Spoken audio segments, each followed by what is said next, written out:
भारतीय नागरिक सुरक्षा संहिता 2023 का सेक्शन 30, 31, 32 इस वीडियो में हम लोग समझेंगे। सेक्शन 30 का टाइटल है powers of superior officers of police, जो कि आपको सीआरपीसी के सेक्शन 36 में मिल जाएगा। बहुत ही इजी सेक्शन है ये सेक्शन कहता है कि कोई भी police officer superior in rank to an officer in charge of a police station,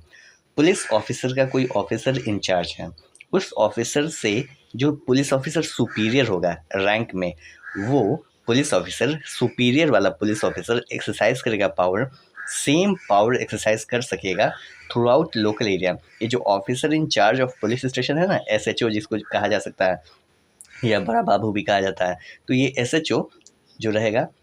SHO का जो भी पावर है लोकल एरिया में, जो भी पावर है जिसके लिए अपॉइंट किया गया, वो सारे पावर सुपीरियर रैंक वाले पुलिस ऑफिसर के द्वारा एक्सरसाइज किया जा सकता है। Next, section 31 public went to assist magistrates and police, CrPC के सेक्शन 37 में आपको ये मिल जाएगा। देखिए, किसी भी कैदी को, हमारा पॉपुलेशन बहुत ज़्यादा है और उसके कंपैरिजन में जो पुलिस ऑफिसर्स हैं काफ़ी कम है, तो ऐसे सिचुएशन में हो सकता है कभी कभी सिचुएशन ऐसा अराइज करे कि किसी को अरेस्ट करना है, किसी कैदी को, किसी मुजरिम को अरेस्ट करना है, तो ऐसे सिचुएशन में वो नहीं अरेस्ट कर सकता है वो पुलिस ऑफिसर, तो वो किसी पब्लिक का भी मदद ले सकता है। वही सेक्शन 31 कहता है public went to assist magistrates and police. ये सेक्शन कहता है कि every person is bound to assist, जितने भी पर्सन हैं, जो भी सोसाइटी में हम लोग रह रहे हैं, हम लोग बाउंड है, ड्यूटी बाउंड है, हमारा ये ड्यूटी है कि मजिस्ट्रेट को या पुलिस ऑफिसर को असिस्ट करेंगे। अगर वो मजिस्ट्रेट या पुलिस ऑफिसर डिमांड करते हैं हमारा एड, हमारा हेल्प मांगते हैं, तो हमें वो मजिस्ट्रेट साहब को या पुलिस ऑफिसर को हेल्प करना पड़ेगा। किस चीज़ के लिए हेल्प करना पड़ेगा, फर्दर ये भी बताता है, in the taking or preventing the escape of any other person whom such magistrate or police officer is authorized to arrest. कोई भी पर्सन जो भाग गया है जेल से और उस मजिस्ट्रेट के पास पावर है या उस पुलिस ऑफिसर के पास पावर है, ऑथोरिटी है उस पर्सन को अरेस्ट करने के लिए, तो वो पर्सन फर्दर भागे ना, उससे पकड़ लिया जाए, इस चीज़ में हेल्प करने के लिए हम बाधित हैं। मतलब every person is duty bound to assist such magistrate और पुलिस ऑफिसर। सेकेंड है, किस चीज़ के लिए एड लिया जाएगा, किस चीज़ के लिए हेल्प लिया जाएगा, इन द प्रिवेंशन और suppression of a breach of the peace. कहीं भी पीस का ब्रीच हो रहा है, शांति का भंग हो रहा है, यानी नॉर्मली हम लोग डे टू डे लाइफ में रह रहे हैं, लेकिन कहीं पे शांति का भंग हो रहा है, इसका मतलब क्या हो रहा है, कहीं पे लड़ाई झगड़ा हो रहा है या कहीं पे विद्रोह हो रहा है या विद्रोह होने वाला है, तो ऐसे सिचुएशन में ब्रीच ऑफ द पीस को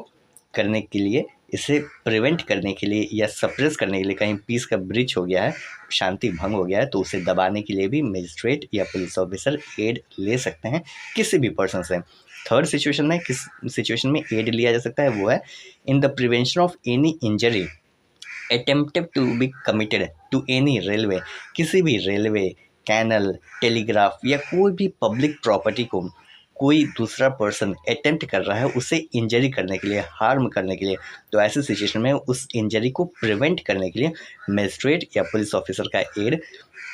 किया जाएगा किसी भी पर्सन के द्वारा, नॉर्मल लोकल पर्सन के द्वारा। Next, section 32 aid to person other than police officer executing warrant, CrPC के सेक्शन 38 में ये मेंशन है। देखिए, सेक्शन कहता है कि वारंट दे दिया गया है किसी दूसरे पर्सन को, पुलिस, देखिए जनरली वारंट दिया जाता है पुलिस ऑफिसर को एग्जीक्यूट करने के लिए, लेकिन पुलिस ऑफिसर के अलावा किसी दूसरे पर्सन को भी अगर वारंट दिया गया है एग्जीक्यूट करने के लिए, तो ऐसे सिचुएशन में when a warrant is directed to a person other than a police officer, तो ऐसे सिचुएशन में